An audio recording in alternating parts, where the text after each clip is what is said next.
When you are working on a Linux system, you often need to find a specific line inside a file without opening it. In this video, I will show you the simplest way to use grep to search text step by step. No theory, no shortcuts, just the version that works. If you would like to follow along, there is a link for a free trial of Linode in the video description. Now let's go to the terminal. The grep command searches for text inside of files. You simply give it a word and a file, and it shows you the lines that match. That's all you need to know about the grep command to start using it. Before we search, we need a file with text in it.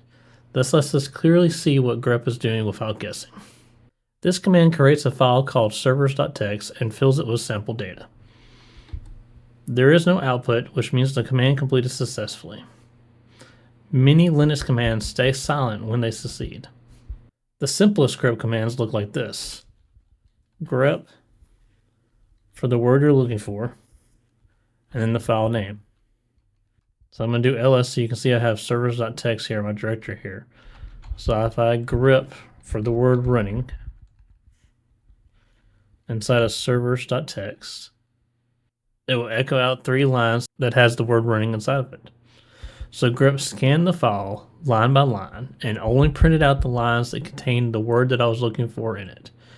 Everything else in the file was ignored. This can be really useful when you're checking server lists or status files without opening them. If the grep command did not find a match, it would stay quiet. So if I was to grep for the word offline inside of servers.txt, I'll get no output. That means that there was no match to the word that I was looking for inside of the file that I was searching in. And this is an expected behavior. This is not an error because that word is not in that file. Scripts will often rely on this silence to confirm that something is missing. Now, by default, the grep command is case sensitive. On Linux, uppercase and lowercase are treated as 2 different characters.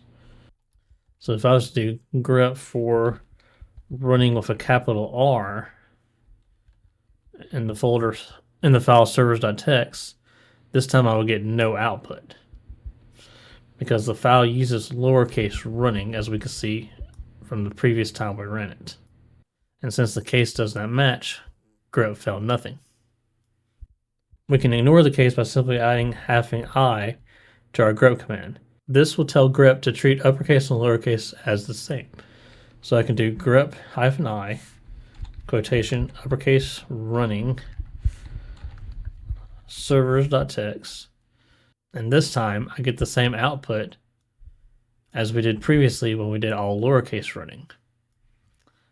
And that's because the -i makes searching safer when you are unsure how text is formatted. This is common when searching logs created by different applications. Sometimes you want to know where the match appears in the file. For that, we would use the -n. For example, we would use grep -n running servers.txt, and this time we are told the line numbers in which running appears. The number before the colon is the line number. This can be helpful when you later open a file in an editor to figure out where exactly you need to edit the file. This can be useful when troubleshooting configuration files. One common mistake a lot of people make when using grep command is forgetting to put the file name. If I simply did grep running, I will get nothing because I did not put a file name out behind it. When starting out, grep always needs a file name. If you forget it, the command will not work. The second mistake I see made a lot of times is confusion about quotes. Quotes are the safest option, especially when searching for words that contain spaces or special characters.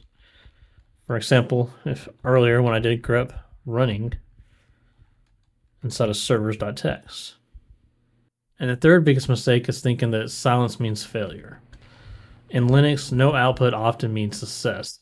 And with the grep command, it simply means that nothing matched. For example, if I was to do grep for the uppercase R in running and do servers.txt with no argument, it comes back with nothing. That doesn't mean the command failed to run. That means the command didn't find running spelled like that in that file.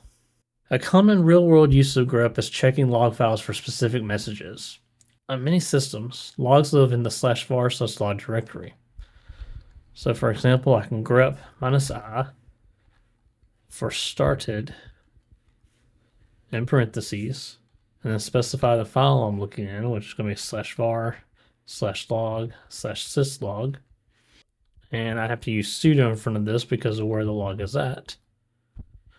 And this quickly confirms whether a service reported that it started. If the file does not exist or requires permissions, like we just saw, you'd have to use sudo in front of it. A small next step is that you can search multiple files at once. For example, I can do grep for running *.text. And this means all files ending in .txt in this current directory. This is handled by the shell itself, not by the grep command.